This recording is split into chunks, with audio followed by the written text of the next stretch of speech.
जी अस्सलाम वालेकुम, क्या हाल है? ठीक हैं। अच्छा, आज मैं आपको शट डाउन वाल्व के बारे में बताऊंगा। ये इस वक्त एक शट डाउन वाल्व है जो कि एक पाइप लाइन पे इंस्टॉल हुआ है। अच्छा, ये शट डाउन वाल्व जो पाइप लाइन पे इंस्टॉल हुआ है, इस पे हम पहले ना इसके पार्ट्स की बात कर लेते हैं। ये सबसे टॉप पे अगर आप देखेंगे ना, तो ये एक पोजीशन स्विच है। इस वक्त आप देखेंगे पोजीशन जो है ना इसकी क्लोज़ की आ रही है, मतलब ये वाल्व इस वक्त बंद है। नॉर्मल पोजीशन में जिस वक्त ये है, ये ऐसे बना हुआ है कि ये क्लोज़ होगा। अच्छा, उसके बाद जो है हमारा ये एक लगा हुआ है रेगुलेटर। ये रेगुलेटर इसलिए लगाया हुआ है क्योंकि इस वाल्व को ऑपरेट होने के लिए इंस्ट्रूमेंट एयर चाहिए होती है हाई प्रेशर के साथ। उसके लिए हमने एक पीछे कंप्रेसर लगाया हुआ है। कंप्रेसर से जो है हाई प्रेशर एयर आ रही है, वो इस वाल्व को जो है ऑपरेट करवाती है। उसका मैं आपको बताता हूँ कि प्रोसेस क्या होता है। पहले इसके पार्ट्स को हम देख लें। ये एक जो है सोलेनॉइड वाल्व लगा हुआ है। अच्छा, और ये इसकी जो है, ये रेड कलर में आप देख रहे हैं, ये इसकी ना मेन बॉडी है। अब होता ये है कि जिस वक्त हम इसको एक इंस्ट्रूमेंट की लाइन कनेक्ट कर देते हैं, हाई प्रेशर के साथ इंस्ट्रूमेंट एयर आ रही होती है, इस रेगुलेटर के बाद होती हुई यहाँ पे आती है सोलेनॉइड वाल्व में। अब सोलेनॉइड वाल्व में इंस्ट्रूमेंट एयर आ रही होती है, और इस सोलेनॉइड वाल्व को ऑपरेट करवाने के लिए हमें एक चाहिए होता है इलेक्ट्रिकल सिग्नल 24 वोल्ट।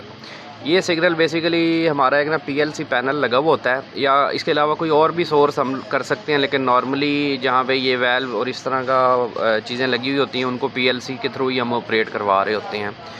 अच्छा, जिस वक्त हमारा 24 वोल्ट इस कॉइल को मिलेंगे, एसओबी के साथ जो है ना कॉइल है, इसको 24 वोल्ट मिलेंगे तो क्या होगा, ये कॉइल जो है अंदर मैकेनिकली पोजीशन चेंज करेगी। उस पोजीशन चेंज होने से क्या होगा, क्योंकि ये एसओवी इस वाल्व के साथ कनेक्टेड है इंटरनली, तो इंस्ट्रूमेंट एयर जो हाई प्रेशर के साथ आ रही है यहाँ पे, उसको क्या होगा, रास्ता मिलेगा और वो हाई प्रेशर एयर अंदर जाएगी। अंदर जाने से वो क्या होगा कि इस वाल्व की मैकेनिकली पोजीशन जो है अंदर वो चेंज करवा देगी। वो इसके अंदर चैम्बर में जो मैकेनिकली पार्ट लगा हुआ है ना, वो इसको आप देख रहे हैं, इसके साथ कनेक्टेड है, और ये इस लाइन के अंदर जो ये असेंबली लगी हुई है, इसके साथ कनेक्टेड है। तो जब प्रेशर के साथ एयर आएगी, वो इसको मैकेनिकली अंदर से पोजीशन चेंज होगी, और मैकेनिकली ये जो इसके अंदर चैम्बर के अंदर बॉल है, वो भी अपनी पोजीशन चेंज कर लेगा, और जो प्रोडक्ट हमारी इस पाइप लाइन में आ रही है उसको रास्ता मिल जाएगा, वो ओपन कर देगा। अच्छा, अब इसमें जिस वक्त तक हमें ये रिक्वायर्ड है कि हमारा ये शट डाउन वाल्व जो है ये ओपन रहे, हम इसको जो है ना इंस्ट्रूमेंट एयर देते रहेंगे। जिस वक्त हमने इसे क्लोज़ करवाना होगा, तो क्या होगा, इसकी जो ये सोलेनॉइड वाल्व है, इसको सप्लाई मिलना बंद हो जाएगी, और ये वापस अपनी नॉर्मल पोजीशन पे आ जाएगा।